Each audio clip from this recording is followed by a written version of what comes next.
என் விதி மேடை கட்டி நாடகம் ஆடுது.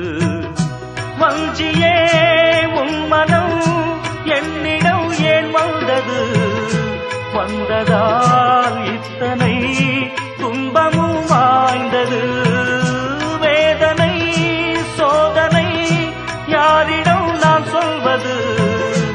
என்பலம் இன்றுதான் அம்பலம் ஆனது. நீயும் இந்த துக்கத்திலே நில்லு மறுபக்கத்திலே.